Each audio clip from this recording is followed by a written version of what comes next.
इस चुनावी जनसभा में आप सबका बहुत बहुत धन्यवाद और आभार प्रकट करना चाहता हूं। जिस समय हम और आप लोग इस मैदान में एक दूसरे के सामने हैं, वहीं प्रयागराज में बड़ी संख्या में नौजवान आंदोलन कर रहे हैं और वो आंदोलन जो चला रहे हैं वो सभी पढ़े लिखे नौजवान हैं। वो नौजवान हैं जो कल अधिकारी बनेंगे। आज उस सरकार ने उन लोगों को भी आंदोलन में झोंक दिया। वहीं मैं तमाम युवक युवतियों को बधाई देना चाहता हूं कि अपनी आवाज को बुलंद करने के लिए वो पीछे नहीं हटे। सरकार तमाम तरीके अपना रही है, लेकिन उसके बावजूद भी नौजवान आज धरने पर बैठ करके अपनी मांग को लेकर के सरकार को जलाना चाहते हैं, सरकार के सामने रखना चाहते हैं। ये कोई मामूली घटना नहीं है जहां पर पढ़े लिखे नौजवान आंदोलन में बैठ गए हैं। वैसे तो मेरी इच्छा ये भी थी कि मैं सबसे पहले उनके आंदोलन में शामिल होता जाकर के, उनके बीच बैठता जाकर के, लेकिन मैं ये बात जानता हूं बहुत सारे लोग छात्रों का, नौजवानों का आंदोलन को ये भी कहते थे कि राजनीति से प्रेरित है, इसलिए उस आंदोलन में नहीं गया। लेकिन मैं इस मंच के माध्यम से उनको बधाई भी देना चाहता हूं और उनका समर्थन भी करना चाहता हूं कि उनकी मांग जायज है। और जिस समय उन्हें पता लगा कि कहीं ऐसा ना हो कि आंदोलन में मैं भी शामिल हो जाऊं जाकर के, उन्हें खबर सुनते ही छात्रों को हटाना शुरू कर दिया। कई छात्रों को हटाने में कामयाब भी हो गए। जो हमारी बेटियां बहनें बैठी थी, उनको बिना महिला पुलिस के लोग उठाने लगे जाकर के, और जो नौजवान थे वो शादी मरतबे में पहुंच करके उठाने लगे। इस कायरना व्यवहार के लिए मैं सरकार की निंदा करता हूं। इस लोकतंत्र में इससे ज्यादा शर्मनाक घटना और कोई नहीं हो सकती जो प्रयागराज में, इलाहाबाद में इन्होंने छात्रों के साथ किया है और जो नौजवान धरने पर बैठे अपनी मांग को लेकर। ये वही सरकार के लोग हैं जो लोग ये कहते हैं कि 1 नेशन 1 इलेक्शन। ये सरकार वो है जो कहती है 1 नेशन 1 इलेक्शन। लेकिन सोचिए उत्तर प्रदेश में एक चुनाव नहीं करा पा रहे हैं। चुनाव तो छोड़िए, जो हमारे छात्र नौजवान हैं उनकी परीक्षा भी नहीं करवा पा रहे हैं। जो लोग कहते हैं एक इलेक्शन पूरे देश में एक साथ हो जाए, वो हमारे नौजवानों की परीक्षा भी नहीं करा पा रहे हैं। लेकिन हम जानते हैं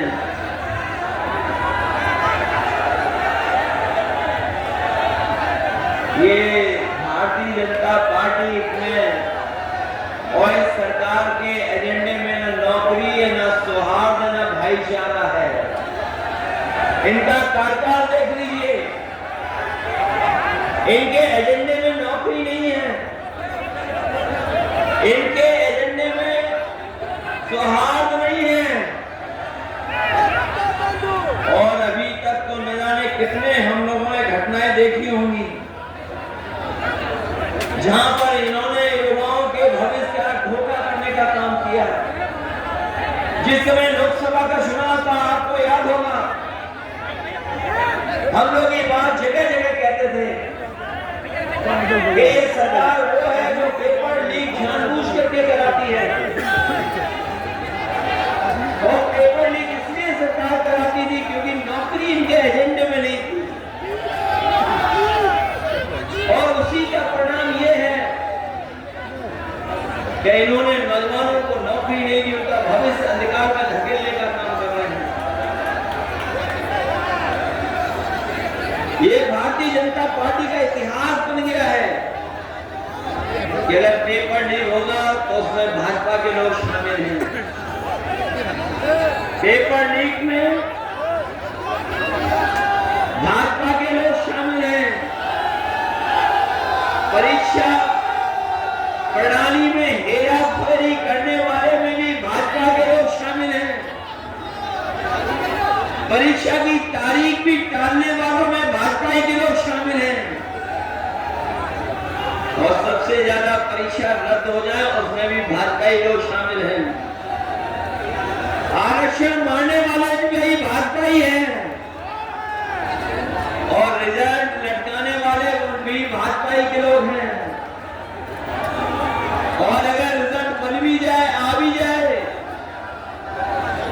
तो कोर्ट में भी लटकाने वाले अगर कोई है तो वो भाजपा वाले हैं।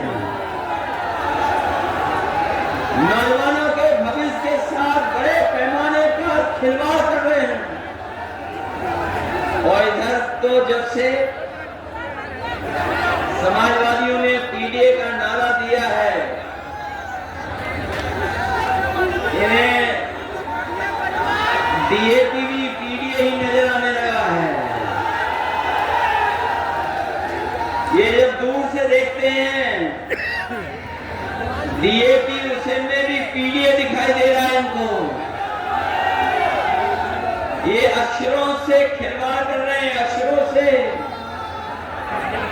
दुश्मनी रखते हैं, इसलिए पीडीए के साथ तो कर ही रहे धोखा। वहीं डीएपी भी कहीं किसानों को उपलब्ध नहीं करा पा रहे हैं। अभी तक तो ये बोरी की चोरी करते थे, अब तो डीएपी की पूरी बोरी चोरी कर ली है। जो हमारा किसान इस सरकार में उम्मीद करता था कि उसकी पैदावार बढ़ जाएगी, आय बढ़ जाएगी, लेकिन इस सरकार ने उनकी आय और पैदावार के साथ भी सरकार की योजनाएं नहीं जोड़ी, किसानों को अपने हाथ पर छोड़ दिया। ये वही लोग हैं जिन्होंने नारा दिया था कि किसानों की आय दोगुनी हो जाएगी, लेकिन जब आंकड़े भी आए हैं तो अभी तक के इतिहास की सबसे महंगी दर अगर कहीं महंगाई में देखने को मिलने तो इनकी सरकार में निकली। हमारे किसानों के साथ भी धोखा हो गया। और फिर ये सरकार कौन सा नारा दे रही है? ये सरकार नारा कौन सा दे रही है? जब ये सरकार के हाथ में कुछ नहीं बचा, जब सरकार को पता लग गया चुनाव हारने जा रहे हैं, तो ये चुनाव की तारीख भी टाल रहे हैं। पहले ये चुनाव 13 तारीख को हो रहा था, 13 तारीख को चुनाव होने जा रहा था। और जिस समय त्योहार पर लोग छुट्टी के बहाने घर आए थे त्योहार मनाने, जब त्योहार मनाने दूर दूर से चले आए लोग, उन्होंने अपनी छुट्टियां बना ली, ये देखते हुए कि 13 तारीख को वोट डाल करके जाएंगे। जब ये भनक भारतीय जनता पार्टी के लोगों को पता लगी तो उन्होंने चुनाव भी टाल दिए। जो चुनाव टालने वाले हैं वो बहुत बुरे हारने जा रहे हैं। पहले चुनाव उन्होंने अयोध्या का टाला, याद होगा आपको, चुनाव अयोध्या का टाला। मुख्यमंत्री जी एक बार गए, 2 बार गए, 3 बार गए, और जब उन्होंने अपना इंटरनल सर्वे करवाया तो उनको जानकारी हो गई कि इंटरनल सर्वे में वो जीत नहीं रहे हैं। उन्होंने चुनाव वहां का भी टाल दिया। ये जितना चुनाव टालेंगे उतना ही बुरा इस बार का इलेक्शन में हारने जा रहे हैं। और यहाँ के लोग तो मन बनाए बैठे हैं। अभी जो लोकसभा चुनाव में बेईमानी हुई है, ये चुनाव जीता जिताया आपके हाथ से छीन लिया। फूलपुर का चुनाव लोकसभा का पूरे के पूरे लोग देश के जान गए थे, जीत गए, क्योंकि जिस समय वो कार्यक्रम था इंडिया गठबंधन का, जन समर्थन और जन सैलाब इतना दिखाई दिया कि विरोधियों के होश उड़ गए। जो लोग वोट से नहीं जीत सकते थे, उन्होंने अधिकारियों को आगे कर करके चुनाव को जीतने का काम किया। आप हारे नहीं हैं, केवल आपको प्रमाण नहीं दिया अधिकारियों ने। और जिन्हें 22 का चुनाव याद होगा, 22 का चुनाव भी हमारे आपके प्रत्याशी लगभग जीत गए थे। जिन्होंने बैलेट वाले वोट देखे होंगे वो जानते होंगे कि बैलेट में बीजेपी से दुगने वोटों से जीते थे। जब इन्हें लगा कि ये चुनाव हाथ से निकल गया तो बेईमानी कर करके इनको हरा दिया था। याद है कि नहीं याद है? मामूली वोटों से हारे। लेकिन इस बार तो लग रहा है कि यहाँ पर रिकॉर्ड बनने जा रहा है। इस बार पहले से ही बीजेपी को पता लग गया कि यहां से रिकॉर्ड मतों से जीतने जा रहे हैं। और मुझे तो ये लगता है कि पहली बार ऐसा समर्थन हर वर्ग से मिल रहा होगा। इतना समर्थन, इतना साथ और इतने समीकरण के साथ कभी चुनाव समाजवादी पार्टी के पक्ष में नहीं बना। इस बार तो ऐसा लग रहा है कि मुस्तफा सिद्दीकी साहब अभी तक की सबसे बड़ी जीत जीतने जा रहे हैं। और इसीलिए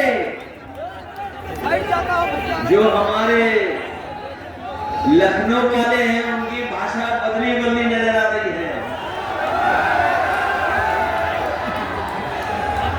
उनका पीडीए का जो फुल फॉर्म है, जो पीडीए का फुल फॉर्म है वो भी नहीं समझ पा रहे हैं। पीडीए में ये एच कहां से आ गया हमें नहीं पता।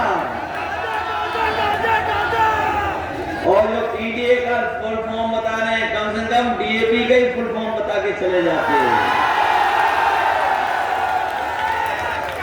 ये जो पीडीए को बुरा भला कह रहे हैं वो नकारात्मक लोग हैं, वो निगेटिव लोग हैं। उनके एनडीए की शुरुआत भी एन से निगेटिव से होती है। वो नकारात्मक लोग हैं। और जिन्होंने कल अखबार पढ़ा होगा अंग्रेजी का, जिन्होंने ध्यान से पढ़ा होगा, तो एक कोने में जाकर के बहुत बड़ी रिसर्च के बारे में लिखा है।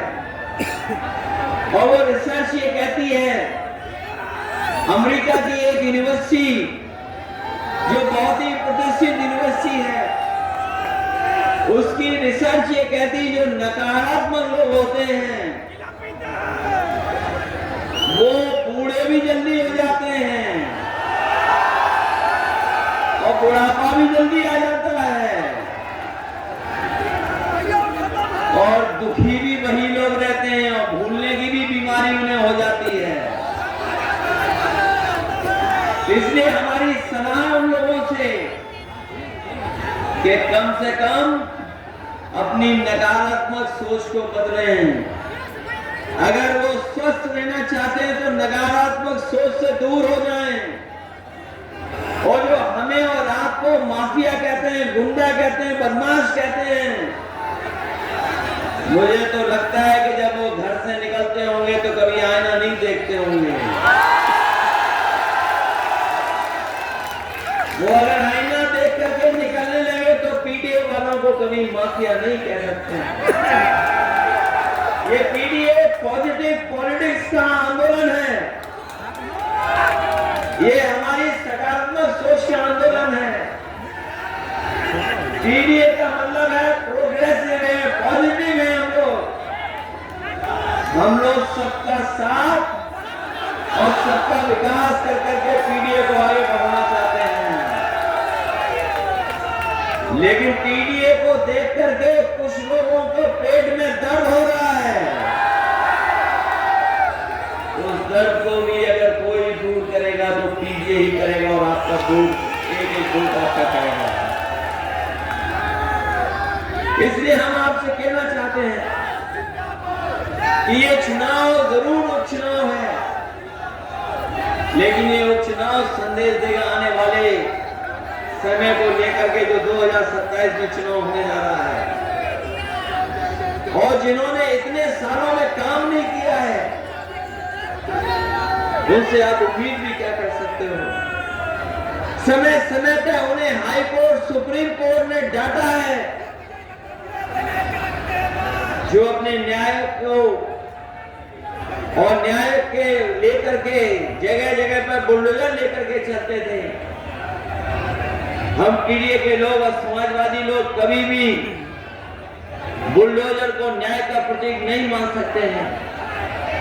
हम धन्यवाद भी देना चाहते हैं सुप्रीम कोर्ट को और बधाई भी देंगे उस फैसले को लेकर के, जिस फैसले ने हमेशा हमेशा के लिए बुलडोजर को रोकने का काम किया है। न केवल बुलडोजर को रोका है, बल्कि सरकार पर जुर्माना भी लगाया है। और जुर्माने के साथ साथ सुप्रीम कोर्ट ने यह भी कहा है कि ऐसे दोषी अधिकारी जिन्होंने ऐसी कार्रवाई की है, उनके खिलाफ भी कार्रवाई हो। और अगर अभी कार्रवाई नहीं होगी तो हम अपने साथियों को भरोसा दिलाते हैं, जिन्होंने अन्याय किया है, गरीबों को उजाड़ा है, गरीबों के साथ नुकसान पहुंचाया है, उनके साथ भी कभी न कभी कार्रवाई होगी। उनको भी उसके सामने से गुजरना पड़ेगा। ये जो दोषी लोग हैं, जब से सुप्रीम कोर्ट का ऑर्डर आया है, बहुत से अधिकारियों में सुधार अपने आप आ गया है और सुधार आना शुरू हो गया है। ऊपर से तो दिखाई देंगे आपके खिलाफ, लेकिन अंदर ही अंदर आपका भी साथ दे रहे हैं, अंदर ही अंदर साथ दे रहे हैं, क्योंकि वो ये जानते हैं ये सरकार अब चलने वाली नहीं है,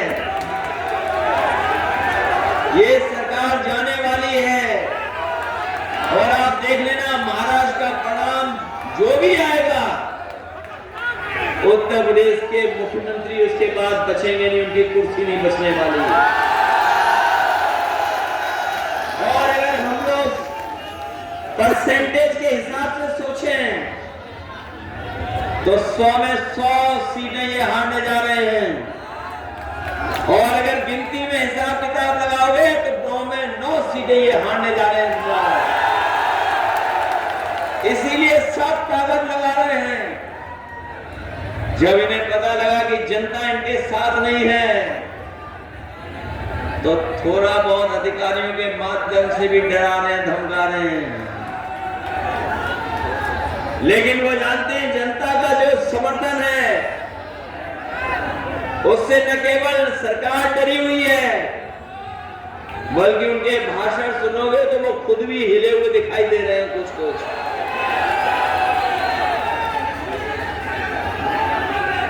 थोड़े बहुत हिले हुए दिखाई दे रहे हैं, इसलिए अपनी उपलब्धि नहीं बता पा रहे हैं।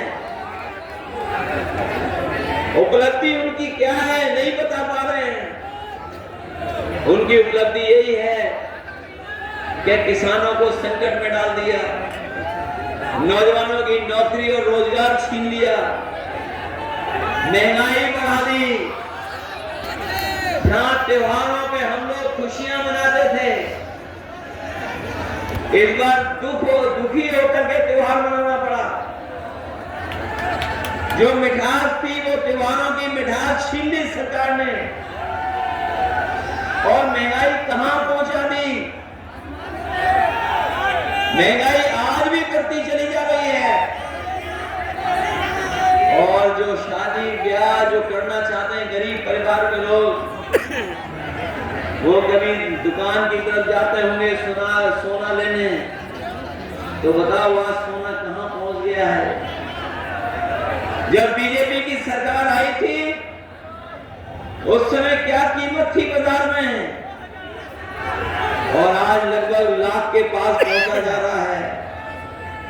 जहां महंगाई जरूरत की चीजों की बढ़ाई है, वहीं जमाखोरी कर करके अपने लोगों को मुनाफा भी ये सरकार सीधा सीधा पहुंचा रही है।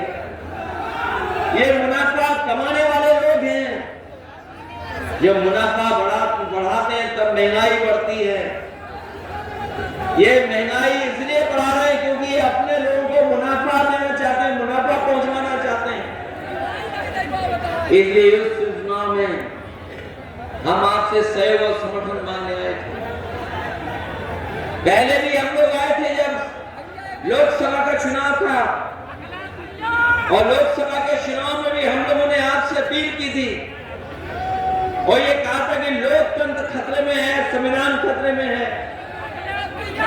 वो बात अभी वही है, अभी भी संविधान और लोकतंत्र खतरे में है, क्योंकि ये सरकार न संविधान के हिसाब से चल रही है और न ही उन अधिकारों को लोकतंत्र में जो आम लोगों को मिले हुए हैं उनकी कोई परवाह कर रही है।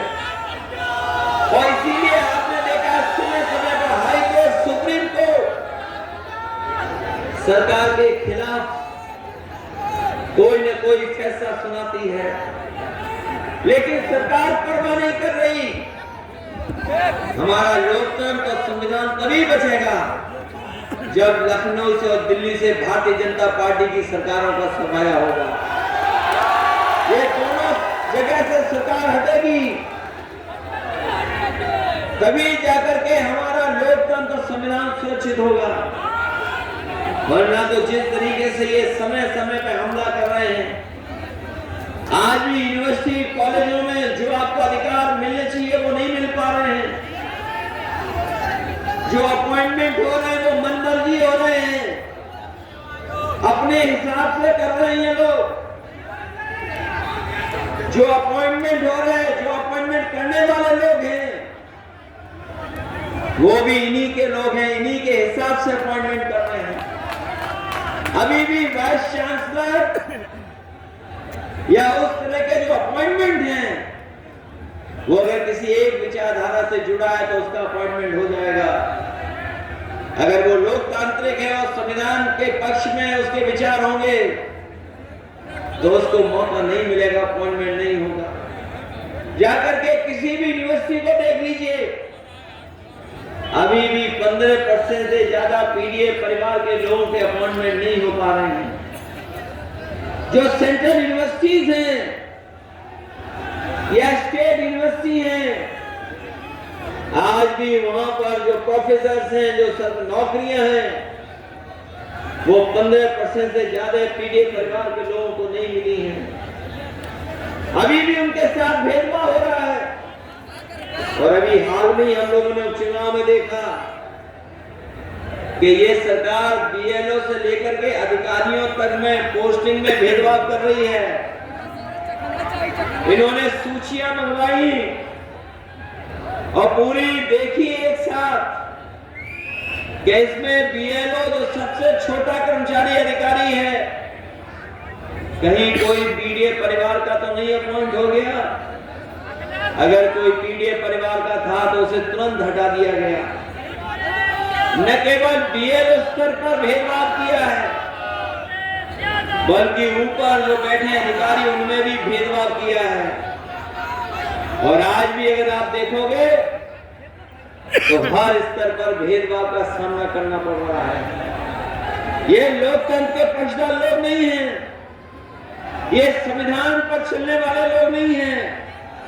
इसीलिए पिछले चुनाव में भी, आज भी मैं कहता हूं कि संविधान हमारे लिए संजीवनी है, संविधान ही हमारी ढाल सुरक्षा देता है, संविधान ही हमें शक्ति देता है और संविधान ही हमारा रक्षा कवच बन करके हमारी समय समय पर मदद करता है। ये वही संविधान है जो बाबा साहब भीमराव अम्बेडकर जी ने दे करके हमारे आपके अधिकारों को सुरक्षित बनाने का काम किया। और मैं कहना चाहता हूं कि संविधान और हमारा पीडीए की लड़ाई लगातार चलती रहेगी जब तक हम लोगों को सम्मान नहीं मिलेगा, हक हमें नहीं मिलेगा, लगातार हम लोग इसी रास्ते पर चलते रहेंगे। इसलिए हम आपसे जरूर ये उपचुनाव में कहने आए हैं कि ये कोई चुनाव मामूली चुनाव नहीं है।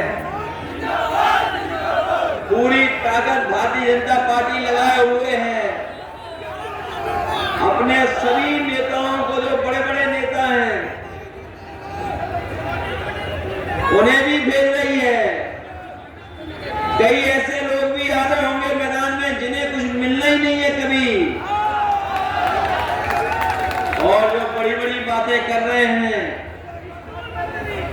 जो वो बड़ी बड़ी बातें कर रहे हैं, हमें और आपको कभी कभी माफिया अपराधी कहते हैं। अगर इलाहाबाद और प्रयागराज की केवल 2 घटनाओं की जांच हो जाएगी तो भारतीय जनता पार्टी से लेकर के बहुत सारे अधिकारियों की अपने आप पोल खुल जाएगी। ये लोग जो बड़ी बड़ी बातें कर रहे हैं, समय आने पर इनकी पोल भी खुलेगी, कोई बचा नहीं पाएगा इनको। और जिस तरीके से अधिकारियों के माध्यम से चुनाव में हेरा फेरी या परिणाम में फेरबदल किया जाता है, हम लोगों को याद है पिछले लोकसभा चुनाव में कई सीटें हम लोग जीत गए होते, लेकिन इनके अधिकारियों ने और मिलकर के कुछ लोगों ने हेरा फेरी की, जिसकी वजह से कुछ सीटें हम लोग मामूली वोटों से हार गए। लेकिन इस बार हमारा कार्यकर्ता सावधान भी है और मैं आपको सावधान भी करने के लिए आया हूं कि आप लोग पूरी जिम्मेदारी के साथ, पूरी सावधानी के साथ अपना वोट डालने का काम करना। और अगर ये रोके भी आपको तो ऐसा तो नहीं है कि आप लोग वोट डालने के लिए रुक जाओ। मैं आपसे कहना चाहता हूं कि अगर एक बार रोके तो दोबारा आप लोग वोट डालने जाना। अगर दूसरी बार भी रोके तो तीसरी बार भी जाना, लेकिन अपना वोट डाल करके जरूर आना। वोट डालने जाओगे आप लोग सब लोग, और अगर ये रोके तो रुक तो नहीं जाओगे। आपके किसी के कार्ड तो नहीं ले लिए पुलिस वालों ने, अधिकारियों ने? सुनने में आ रहा है कई जगह पर वो गरीबों से कार्ड ले रहे हैं, दबाव बना रहे हैं। लेकिन मैं जानता हूं फूलपुर के लोग बहादुर लोग हैं, ये लोग नहीं हैं, क्योंकि इन्होंने हमें बेईमानी से पिछला चुनाव हरवाया था। हम लोगों को जीत का प्रमाण पत्र मिल जाता, लेकिन इन्होंने जीत का प्रमाण पत्र हम लोगों को नहीं लेने दिया। इसलिए इस चुनाव में कोई गलती मत करना, कोई भूल चूक ना हो इस चुनाव में। और एक और है लखनऊ वाले जो बड़ी बड़ी बातें करते हैं आकर के, बहुत बड़ी बड़ी बातें करते हैं वो आकर के।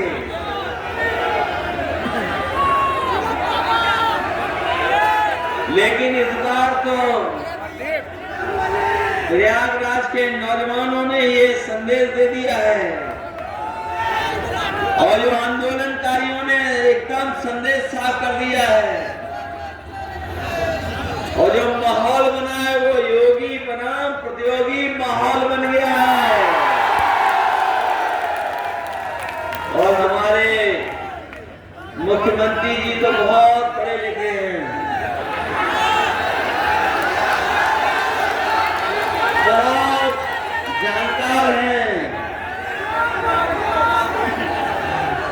वो इतने जानकार हैं कि सब उल्टा पुल्टा करते हैं।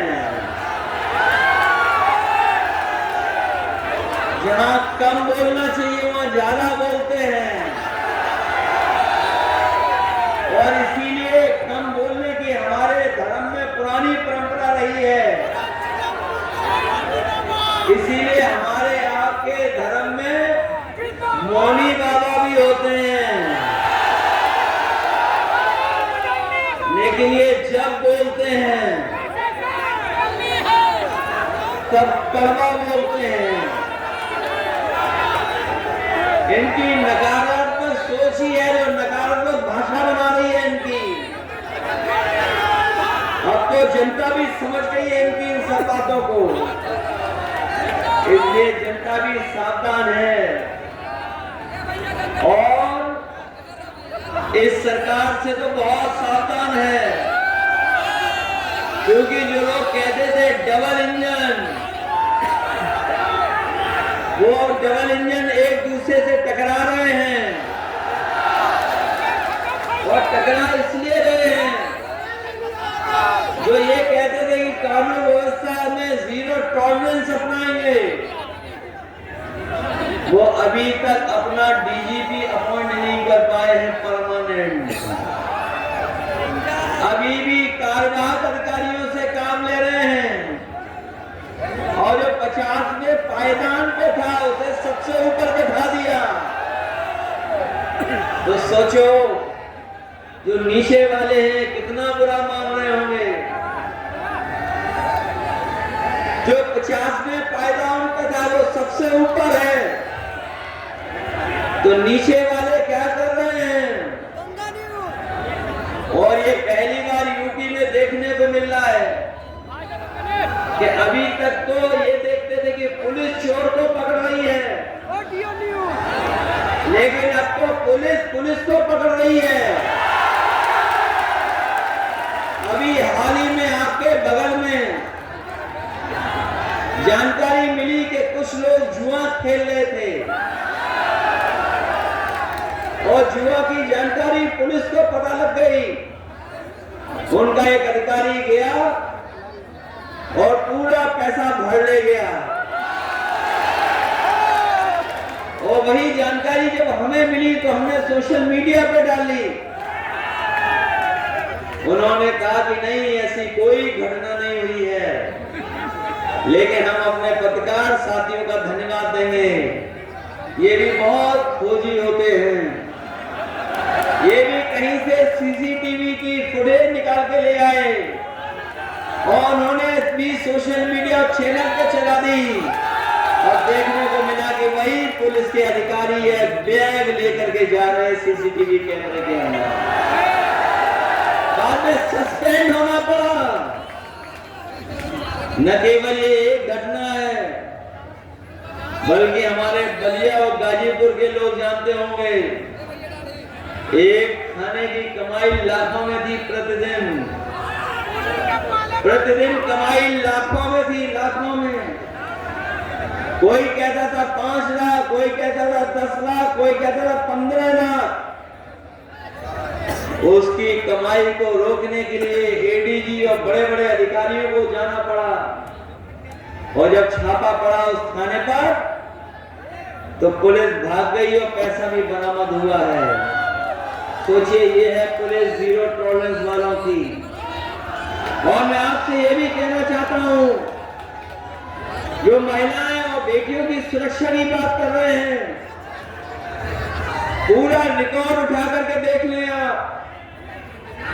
इतनी महिलाएं बेटियों ने कभी आत्मदाह करने की कोशिश नहीं की होगी जितना भारतीय जनता पार्टी की सरकार में हो रही है। और अगर मुख्यमंत्री जी ये कहते हैं कि समाजवादी सरकार में ये घटनाएं होती थी, तो कम से कम उन पे कोई आधार तो होगा, कहीं से आंकड़े तो लाए होंगे।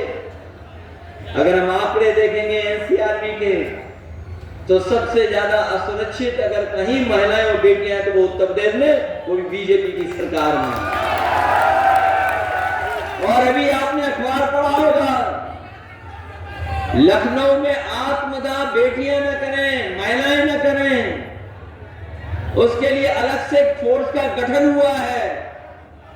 सोचिए, जिस सरकार को अलग से फोर्स का गठन करना पड़ रहा हो, और वो फोर्स का गठन इसलिए हो रहा है क्योंकि थाने और तहसील पर कोई सुनवाई नहीं है। गरीब जाए तो कोई सुनवाई उसकी नहीं है, कहीं न्याय नहीं मिल रहा है। और जो अच्छी योजनाएं हम लोग चला रहे थे, उन योजनाओं को भी इन्होंने बंद कर दिया, बिल्कुल खराब कर दिया। ये जो पुलिस के लिए हम लोगों ने 100 नंबर वाली व्यवस्था दी थी, जिससे हमारी पुलिस गांव में जाकर के मदद करे गरीबों की, किसी को थाने में ना आना पड़े, लेकिन ये सरकार ने सब कुछ उल्टा पुल्टा कर दिया। सुनने में आ रहा है, जब से ये नंबर बदला 100 से 112, न केवल लूट बढ़ी है, बल्कि जो घटना पर जो सूचना मिलती है उसे पकड़ करके थाने में ला करके और लूटने का काम हो रहा है। सोचिए, ये है कानून व्यवस्था, ये है इनका काम करने का तरीका। मैं न केवल 2-3 घटनाएं बताई हैं मैंने, आए दिन ऐसी घटनाएं उत्तर प्रदेश में होती जा रही हैं, क्योंकि ये सरकार गरीबों की नहीं है, ये सरकार बड़े लोगों की है, उद्योग लगाने वालों की भी नहीं, बड़े बड़े उद्योगपतियों की है, और उनको मुनाफा पहुंचा रहे हैं। जब सरकारी नौकरियां हैं, न रोजगार है, न काम है। इस सरकार ने सबके साथ भेदभाव कर करके धोखा देने का काम किया है। इसलिए इस चुनाव में आप मदद करिए हम लोगों की, और जो वस्त्र पहन करके हमें और आपको धोखा दे रहे हैं, इनको सबक सिखाइए, क्योंकि कोई वस्त्र से नहीं बनता योगी, अपने विचारों से योगी बनता है, बातचीत से योगी बनता है। और ये जो नारा लेके आए अंग्रेजों वाला, ये नारा अंग्रेजों का था, डिवाइड एंड रूल, ये नारा अब चलने वाला नहीं है। इस नारे को सब समझ गए हैं, इसलिए हम कहना चाहते हैं कि अंग्रेज तो चले गए, लेकिन उनके वचनवंशी और विचारवंशी आज भी हमारे आपके बीच में हैं, जो बांटना चाहते हैं, पीढ़ी जोड़ना चाहता है। हम जोड़ करके इनको हराने का काम करेंगे। हम एक दूसरे का सम्मान कर करके, जोड़ करके इनको हराने का काम करेंगे। इस चुनाव में मदद करिए आप लोग, सब मिल करके, सब लोग सहयोग करिए आप लोग। हम अपने नौजवानों से भी कहते हैं, मदद करिए सब लोग मिलकर के। हमारे गरीब किसान भाई हैं, मदद करिए सब लोग। और ये क्षेत्र हो रहा है जो बहुत पुराना समाजवादी क्षेत्र रहा है, यहाँ कोई घबराता नहीं है, किसी की परवाह नहीं करता है। हम आपको भरोसा दिलाते हैं कि आप वो चुनाव जिताइए, हम सब लोग मिलकर के आपको 27 में सरकार बनाने का भी काम करेंगे। और जिस तरीके से हम लोग जोड़ने का काम शुरू किए हैं, लगातार जोड़ते रहेंगे और जोड़ करके इनको हराने का काम करेंगे। इन्हीं शब्दों के साथ हमें पूरा भरोसा है कि कांग्रेस पार्टी और समाजवादी पार्टी के नेता कार्यकर्ता मिलकर के हमारे मुस्तफा सिद्दीकी साहब को ऐतिहासिक वोटों से जिता करके भेजेंगे। इसलिए जिताइए और मदद करिए आप लोग, यही मैं आपसे कहना चाहता था। और साथ ही साथ जो आंदोलन कर रहे हैं छात्र नौजवान, हम उनका समर्थन कर रहे हैं, हम उनका स्वागत करते हैं, उनको बधाई देते हैं। और जिस तरीके से ये सरकार उनके साथ अन्याय कर रही है, हम उसके अन्याय की निंदा करते हैं। ऐसा कभी नहीं हुआ होगा कि दिव्यांग लोगों की भी बैसाखी छीन ली जाती है। बेटियों बहनों के लिए महिला पुलिस में बुलाई जाती हो, ऐसा हम लोगों ने कभी नहीं देखा। लेकिन ये भारतीय जनता पार्टी के लोग इस सीमाओं को लांग गए हैं। लेकिन वो जान जाए कि जनता लोकतंत्र में सबसे आगे होती है और इस बार जनता ने मन बना लिया है कि भारतीय जनता पार्टी के लोगों को सबक सिखाएंगे। इन्हें मदद करिए आप सब लोग और मुस्तफा सिद्दीकी साहब को ऐतिहासिक वोटों से जिता करके भेजेंगे।